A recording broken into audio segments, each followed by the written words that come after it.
someone wishing to seek their call? I call the Honourable Scott Simpson. Well, thank you, Madam Chair. That's a good decision, and I appreciate you giving me the opportunity to take the call. Look, I want to, Madam Chair, in this Committee of the Whole debate, speak in support of the supplementary order paper that my colleague and friend Sarah Dowie has on the table. And this would, as she's already indicated, essentially return this bill back to a format that the National Party could support in this House.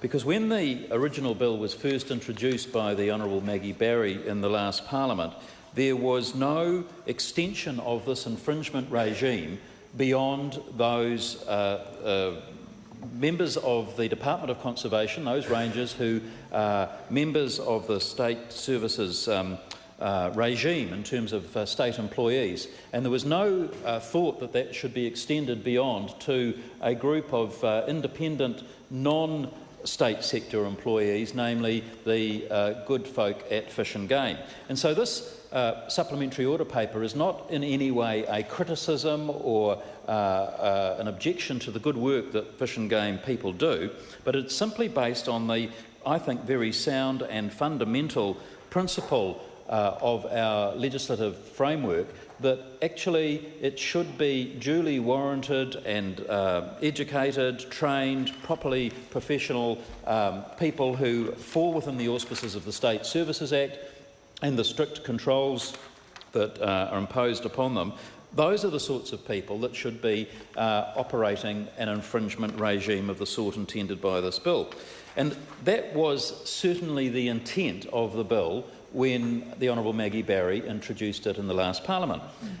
Subsequently, an election took place and a new government now sits on the Treasury benches, and they've decided to extend this bill to include fish and game rangers. So I think that this is a fundamental change. It's the sole sticking point that prevents the party on this side of the House supporting what in every other respect is I think a very sound and good bill, because it's very obvious that there are offences that occur in our natural environment that require swift and urgent action and enable the dock rangers should be able to initiate remedial action when an event or an infringement crime or offence is being committed. And the bill basically sets that out. But to extend it to fish and game rangers, we think on this side of the House is one step too far. Madam Chair, I do want to just also in this contribution make a brief reference to Part 3 of the bill, and this is where amendments to the Marine Reserves Act of 1971 are made. In terms of the amendments to the Marine Reserves Act, there will be an extension for dock officers and presumably now also fish and game officers or rangers to be involved in setting about and commencing infringement offence notices for matters that occur in our marine reserves area.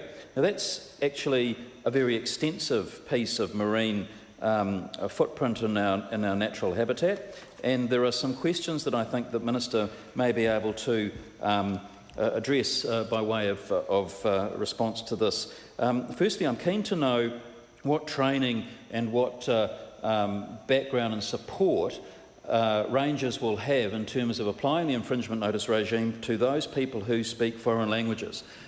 There are some quite significant numbers of people who are recreating and using the marine reserve spaces that we have available to us, and many of them don't speak English, and I'm keen to know what resources DOC are putting into that aspect of it. The powers that the infringement offence regime under this bill extend are actually very powerful, and so in Clause 18GA2 there is reference to the infringement offences being sufficiently powerful that they could include the confiscation and forfeiture of any vessel or vehicle or other conveyance, and that if that was to occur, then those conveyances, vehicles or vessels would be forfeited to the Crown. And that strikes me as being, in some cases, a pretty weighty penalty for an infringement regime. So if the Minister could address that, I'd appreciate it. I call... I call Dr Deborah Russell. Thank you, Madam Chair. I just want to address, I guess it's because of the SOP proposed by Ms Sarah Dowie.